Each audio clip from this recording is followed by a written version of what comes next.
Nah, disitulah poin penting sekali bagaimana sains and teknologi yang ada di kampus-kampus, ada di Menara Gading dalam tanda kutip, itu bisa dikomunikasikan kepada publik.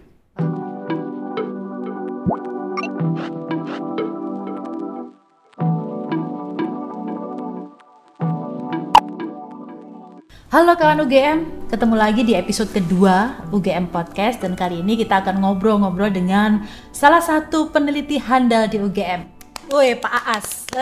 Mas Aas, apa kabar Mas Aas? Baik, terima kasih. Ahmad Agustiawan, tapi kalau dicari di UGM namanya Pak Ahmad nggak ada yang tahu. Taunya Pak Aas. Yeah. Nah, satu hal yang menarik, beberapa waktu yang lalu saya lihat wajahnya Mas Aas itu terpampang di mana-mana karena sebagai panelis di debat calon presiden. Panelis itu apa sih Mas Aas? Waduh. Jadi gini, format terakhir beberapa tahun terakhir beberapa debat pemilihan presiden itu kan memang berubah sekarang ya. Jadi yang terakhir dulu adalah Bu Dwi Korita. Sebelumnya Pak Pratikno yang beda waktu itu beliau jadi moderator.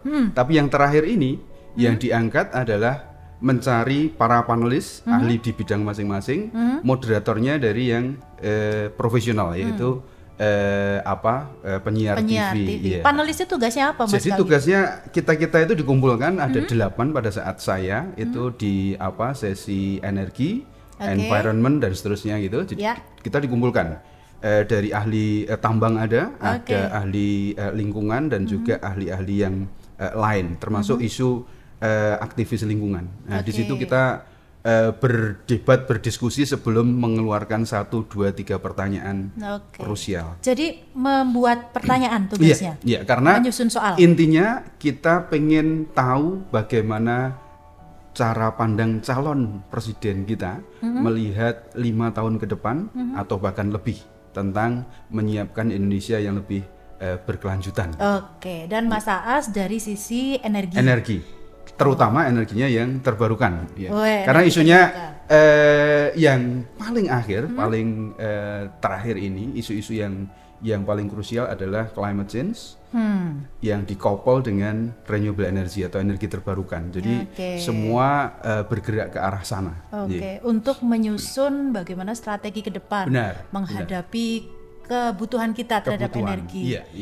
Kok bisa Pak Aas yang masuk di sana? Nah itu saya juga bingung. Apa istimewanya? Nah saya juga soalnya bingung. Menurut saya nggak istimewa. Itu yang bingung, yang membingungkan seperti itu. Jadi pada saat itu terus terang saya itu dapat email pertama, dan email itu ya tadi, karena tadi pertanyaannya adalah jangan-jangan hoax ya, jangan-jangan ini sesuatu yang tidak beneran nih. Kayak email mengirim untuk seminar. Benar. Email itu waktu itu saya belum berani membalas. Kemudian saya waktu itu sedang mengawal KKN di Lombok waktu kena gempa itu. Saya baru mendarat itu persis.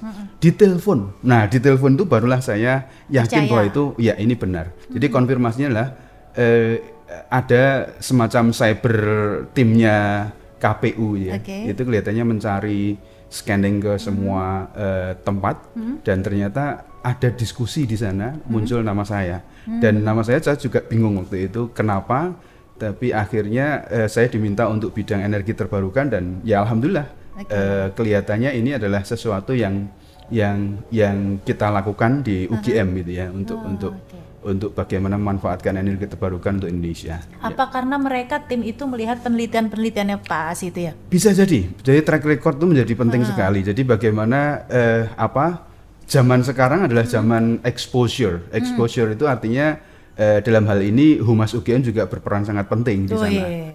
Jelas dong. Salah satunya podcast. Salah satunya podcast. Saya bahkan di tahun terakhir, jadi sebelumnya saya menyitir sedikit ya, kenapa saya dipanggil Aas waktu itu ya.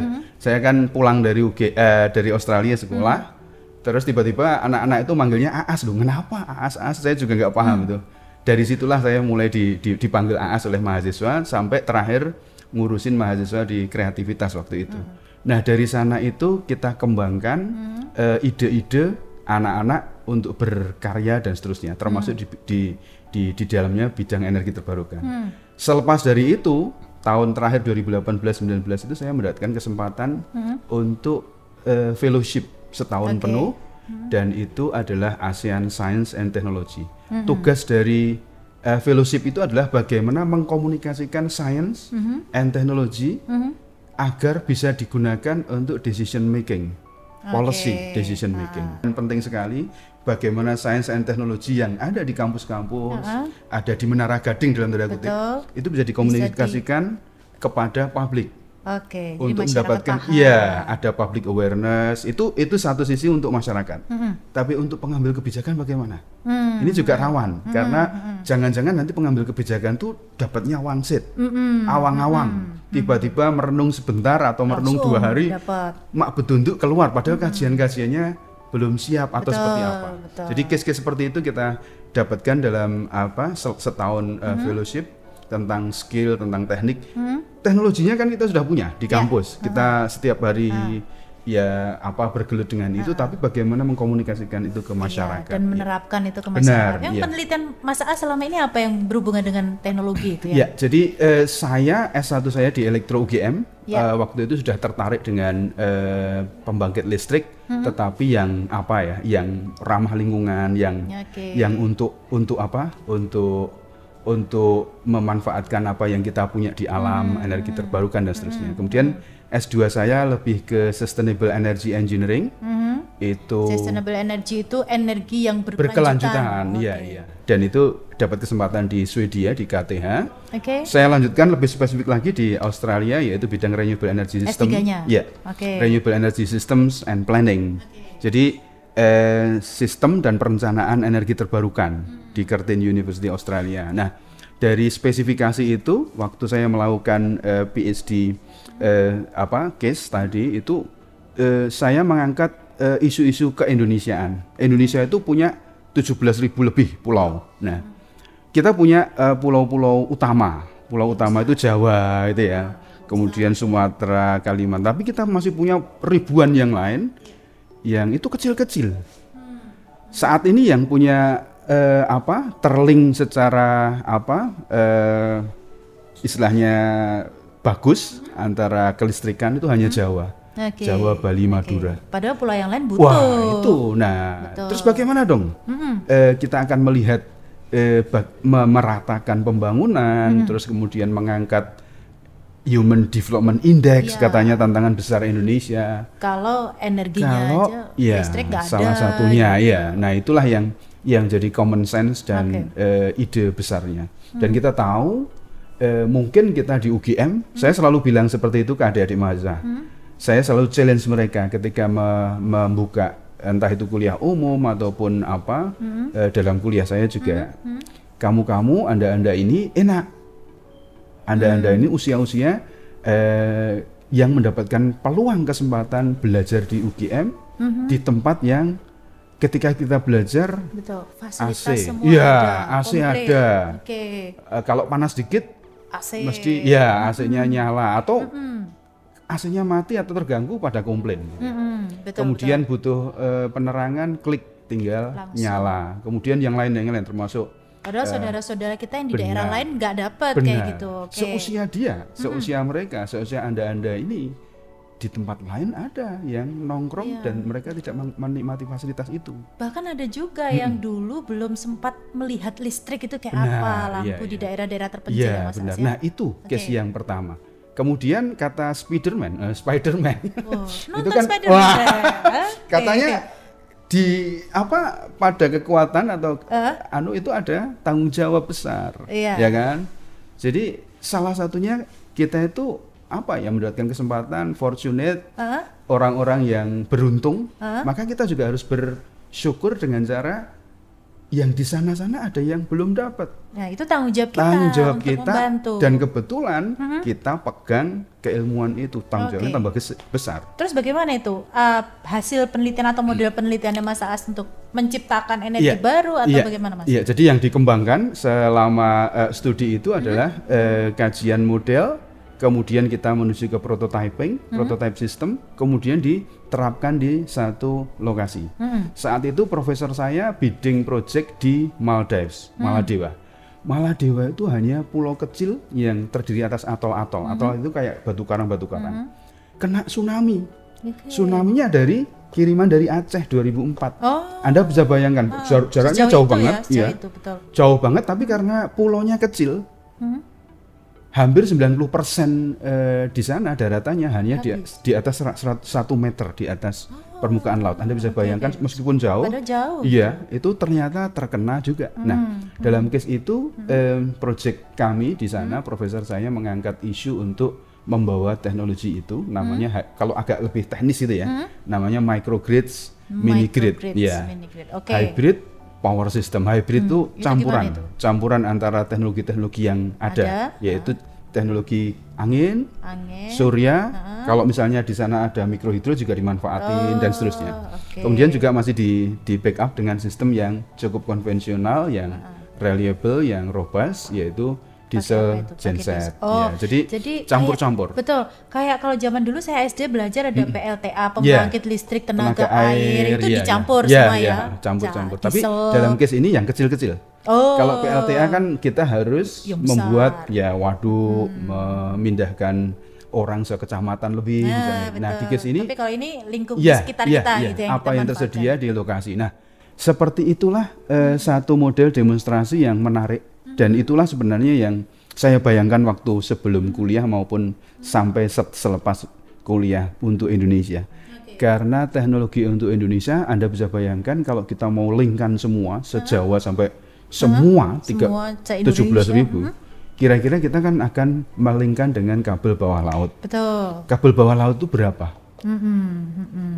Berapa mahalnya, investasinya dan sebagainya, dan kalau ada gangguan. Orang awam kayak saya membayangkan masangnya juga gimana. Iya, apa ya, kita harus nyelam. Memang ada teknologinya. Jadi Madura sebelum ada jembatan itu kan dulu juga gitu ya. Iya, kabel bawah laut. Ya. Terus kemudian Mas Aas bersama tim membuat penelitian bagaimana bisa menciptakan pembangkit listrik di daerah-daerah itu. Ada berapa daerah yang sudah Jadi yang menarik di akhir kuliah saya, setelah proyek yang tadi dengan profesor tadi dan sudah diresmikan langsung oleh Presiden Maladewa, saya sendiri bersama tim itu juga bidding proyek ke UNESCO, namanya Mondialogo Engineering Award, itu 2007. Tetapi kita memulainya sejak 2006, terinspirasi dari case waktu itu setelah ada tsunami Aceh, Jogja juga kena gempa tsunami. Maka yang termunculkan dalam benak saya adalah waktu itu teknologi yang bermanfaat, bukan hanya teknologi tok, tapi untuk humanity, untuk kemanusiaan. Waktu itu yang muncul adalah, saya kan sudah ngerjain di lab ini, sudah ada sistem, sudah bangun, so what? Ada kejadian sepertinya, gitu ada kejadian kayak gitu, so what? Tanggung jawab ilmuwan. Iya, cuman bingung juga. Kalau saya mau bergerak, kita pakai apa, gitu kan? Waktu itu ada invitasi dari UNESCO dan Daimler Chrysler waktu itu. Nah, kita diminta untuk mengajukan satu proyek bersama antara Australia dan Indonesia. Sebenarnya panggilannya adalah negara maju dengan negara berkembang. Karena saat itu saya sedang studi di negara maju, Australia, negara berkembangnya adalah tumpah darah, gitu.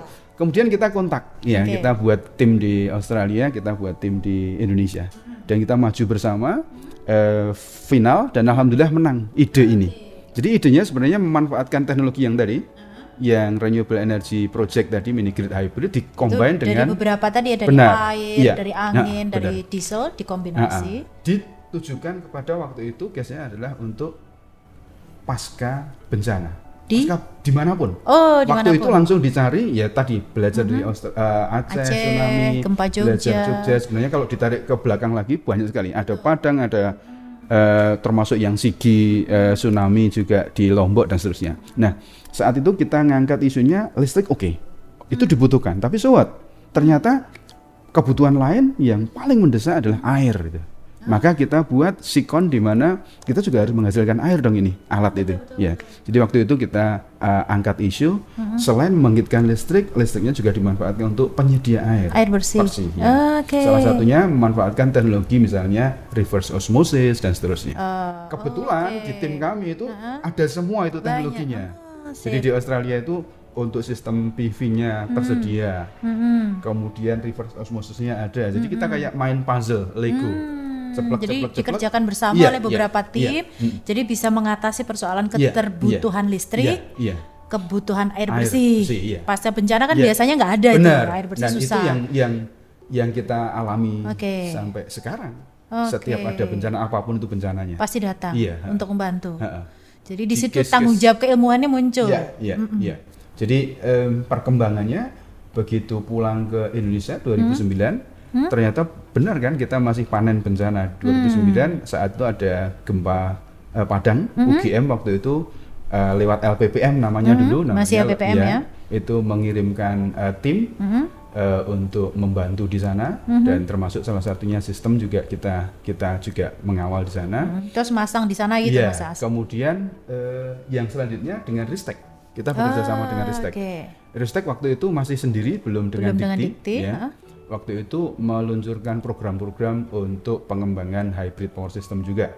Pertama di Bantul, kemudian dibawa ke Marampit. Marampit itu perbatasan dengan Filipina. Jadi waktu itu pulau terluar. Iya, pulau terluar. Jadi ceritanya saya itu menjadi menarik karena baru ngeh beneran Indonesia itu di situ. Saya benar-benar dibawa ke sana. Untuk dibawa ke sana, saya harus terbang beberapa kali. Sini ujung pandang, ujung pandang Manado. Manado satu pesawat lagi Pak, katanya gitu. Pesawatnya apa ini? Oh ganti, yang Kitiran. Yang Kitiran, baling-baling. Yang baling-baling. Kitiran. Baling-baling ke satu pulau. Sudah, saya pikir sudah rampung kan? Namanya Pulau Melongguana. Oh, Indonesia itu? Indonesia. Baru dengar loh Pak. Nah itu, makanya begitu sudah, yuk mana ini lokasinya? Saya bilang gitu. Loh Pak, belum. Loh, maksudnya belum gimana? Kita masih naik lagi satu kapal. 6 jam dari situ untuk menuju ke lokasi yang satunya itu. Itulah Indonesia Raya. Ternyata itu melewati apa itu samudra yang dengan Filipina itu apa? Atlantik ya, Samudra Atlantik. Saya wow, itulah Indonesia. Dan ternyata perjuangan seorang peneliti begitu ya Mas As. Tidak cuma meneliti di lab, terus kemudian hasilnya masuk ke perpustakaan, tapi itu diaplikasikan di masyarakat dan butuh perjuangan untuk mengaplikasikan itu. Saya membayangkan Mas As keliling-keliling pindah ke lokasi pakai pesawat kecil, pakai kapal, itu kan juga butuh perjuangan. Pastinya, iya. Kan? Dan itu ada keberuntungan. Ketika diaplikasikan, itu ada satu waktu di mana tim yang menginstal itu dari tim Ristek itu, dia harus menunggu berapa minggu hanya karena ombak besar, ombak pasang. Kita bisa bayangkan bagaimana Indonesia itu seperti itu. Dan yang menarik dari kita sebenarnya, kalau saya juga boleh mengambil garis merah, kita itu bukan ilmuwan yang hanya di kampus.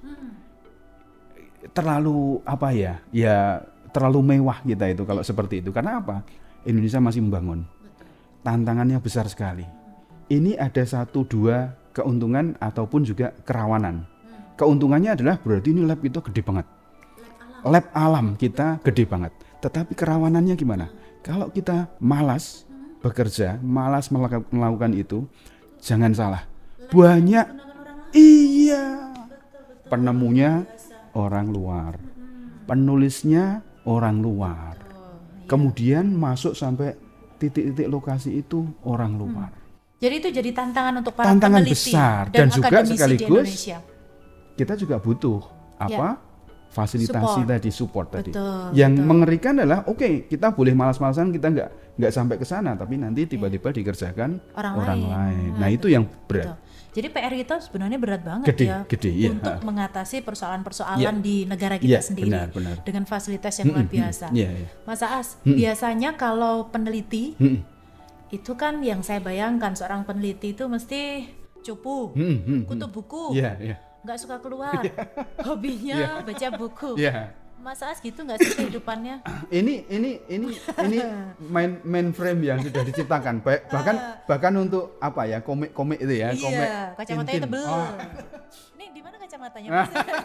Yang menarik adalah benar itu. Jadi ceritanya saya pun juga tertangkap oleh itu ya waktu itu. Kalkulus Tintin. Wah itu orangnya sudah pelupa kalau ngomong gini. Apa yang akan seperti itu kita tapi kita bisa melihat bahwa di UGM bisa juga menjadi seorang peneliti yang tidak harus seperti itu. Apalagi UGM itu kan mengajarkan kelengkapan ya, ada kelengkapan istilahnya senjata yang harus kita punyai sebelum kita lulus. Ada 3 itu paling tidak, ada pendidikan, ada penelitian dan juga pengabdian masyarakat. Yang menarik adalah pengabdian kita itu bukan pengabdian yang sekedar untuk lipstick, tapi kita benar-benar masuk sampai ke masyarakat. Itu benar-benar apa ya, menancap dalam bayangan saya. Itu tidak kita sadari loh ya. Itu nyelupin kita, warna kita ada di situ. Terus terang saya juga mendapatkan inspirasi dari case kayak gitu. Ketika kita dicelupkan di masyarakat, so what? Apa yang kamu bisa lakukan? Kalau pas maza mungkin kita belum bisa apa-apa. Tapi itu ternyata membawa. Aduh, bisa ngopo ya? Bisa ngapa ya saya? Manfaat KKN itu sebenarnya juga berpengaruh. Jadi bukan hanya di saat itu saja, 2 bulan impossible dong. Betul. Seorang maza tiba-tiba bisa, emang Superman, emang Avengers gitu ya. Tim nggak bisa, belum bisa. Tapi dari situlah mengenal masyarakat. Iya benar, satu mengenal, kita tercelup, kita menjadi warna UGM itu ada di sana. Dan kalau bahasa ya karakter lah ya. Nah di case tadi kayak mengkutubkan antara keilmuan dengan apakah kita harus kutu buku dan sebagainya, seharusnya sih tidak juga ya. Berarti masih punya waktu untuk main bola, bersenang-senang, gitu ya Mas ya. Cuman memang di titik-titik tertentu, memang pada saat kita sedang dikejar apapun itu juga kita akhirnya juga harus memprioritaskan apa Tapi kalau case kemudian menjadi seorang yang ya tadi itu kacamata harus gini dan sebagainya, tidak harus, tidak harus ya. Malah mendorong pokoknya sekolah itu ya. Dan kebetulan juga UGM waktu itu ada kerjasama U2U dengan kampus di Swedia itu. Saya mendapatkan kesempatan untuk berangkat pakai beasiswa dari Swedia. STIN.